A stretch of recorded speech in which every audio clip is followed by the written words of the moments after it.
Guide to Strategy Discussions, brought to you by the Somerset Safeguarding Children Partnership.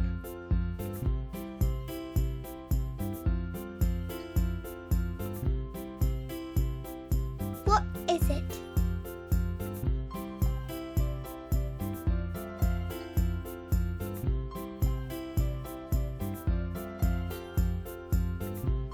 Whenever there is reasonable cause to suspect that a child is suffering or likely to suffer significant harm, there should be a strategy discussion. It's there to determine the child's welfare and plan rapid future action.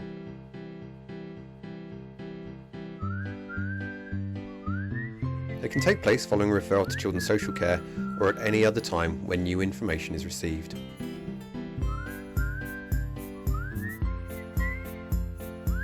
They're usually held over the phone or video conference.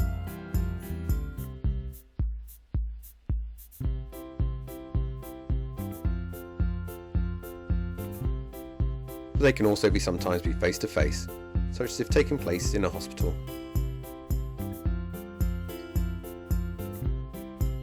What if people don't agree?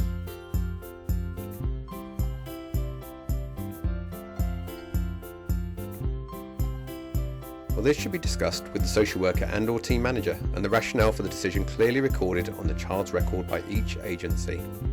You may also want to refer to the SSCP Resolving Professional Differences Protocol. You can find this and more details on the SSCP website.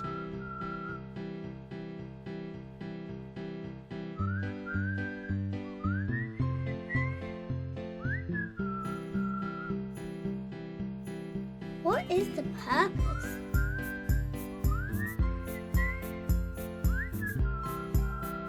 They're there to share available information, agree the conduct and timing of any criminal investigation, determine whether inquiries under Section 47 of the Children Act should be undertaken, and agree actions and responsibilities across all agencies.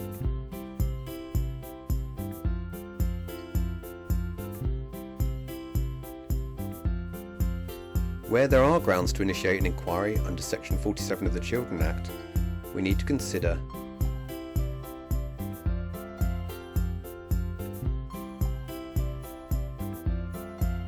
what further information is needed, what immediate and short-term action is required, what information will be shared with the child's parent, carer or wider family, and is legal action required. Who goes to it? All professionals who hold relevant information about the child, parent or carer are invited. For example, maybe the practitioner or agency who made the referral, the school, nursery involved, or health or care services. But there should always be a representation from the three statutory partners: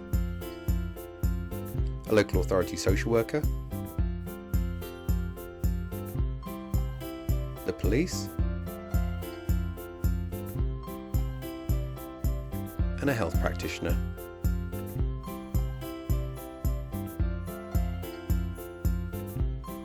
Preparing for the discussion.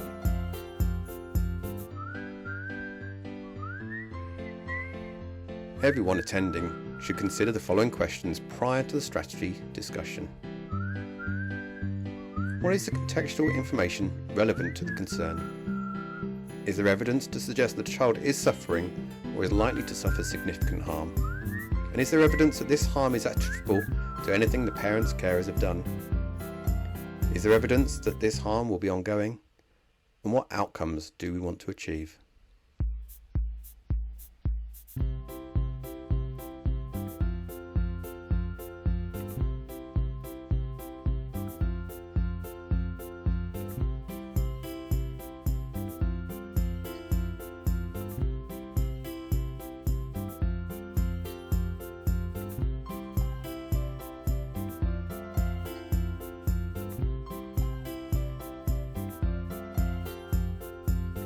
Minutes it. Normally, it's the Children's Social Care Team Manager.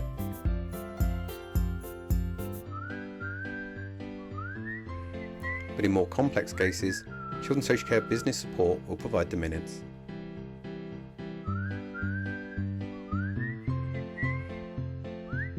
This is then recorded on Children's Social Care's own system and minutes sent to everyone invited within 24 hours.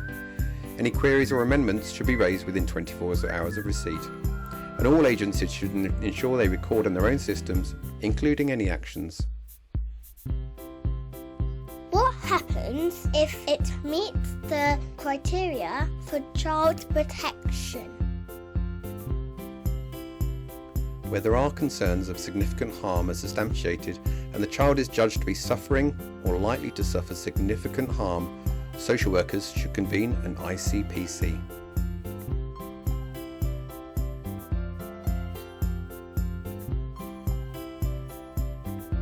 The timing of this conference should depend on the urgency of the situation and respond to the needs of the child and the nature and severity of the harm they may be experiencing.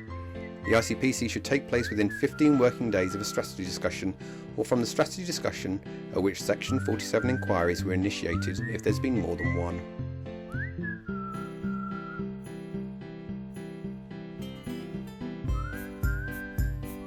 The Area Independent Safeguarding Unit support team will need to be notified of the date the strategy was held, and the social worker will need to complete the invite list.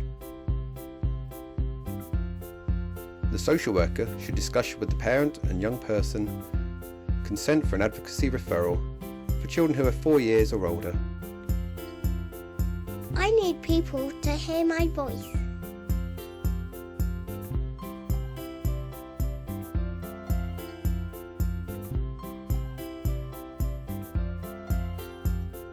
For more information on strategy discussions, including the written version of this, please go to the SSCP website, where you'll find guidance on here and many other topics.